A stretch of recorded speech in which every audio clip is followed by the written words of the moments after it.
I'm here in Nigeria, West Africa, in Akwa Ibom State. And from this region, many years ago, thousands of people were kidnapped.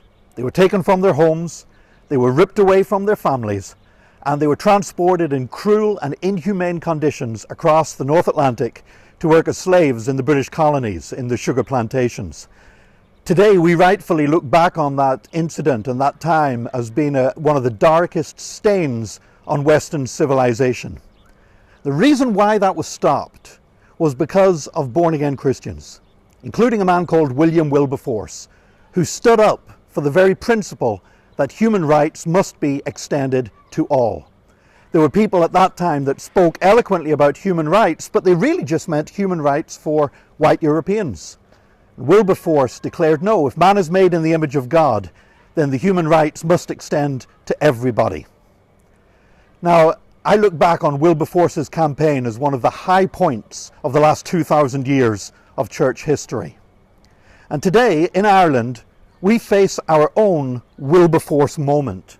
Because once again, there are those who talk a lot about human rights and even make a living from the human rights industry, and yet they would narrow human rights only to some human beings.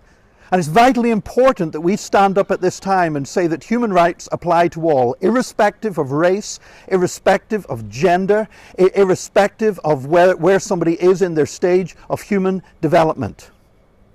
We are facing a referendum coming up on the subject of abortion. And it's time for the Christians to stand up. This is our Wilberforce moment, to stand up and say that we want to protect the most basic human right of all, the right to life for all human beings, both before and after birth. So we've been waging a campaign called Birth Equality. We've published 2 books, The Gospel and Human Rights and Birth Equality. One is for Christians, to show them that this pro-life campaign is not a culture war. It's a vital human rights issue that everybody can get on board. And the Birth Equality book is for Christians and non-Christians alike. It uses a very personal story and some very common sense arguments to show why the right to human life should be extended to all. Now, I don't mind telling you that I normally feel uncomfortable and embarrassed when it comes to asking for money. But that's just who I am. But right now, I feel no discomfort and I feel no embarrassment in asking you to get behind our Birth Equality campaign. We have distributed thousands of books. We've given many of these away free. We've also had churches have ordered hundreds of copies at deeply discounted prices to give away free to their members and to distribute in their communities. But right now, we have the printers working overtime, printing books for us, and we need to raise the funds to pay the printers. And so I'm asking churches, businesses, individuals to do what they can to help.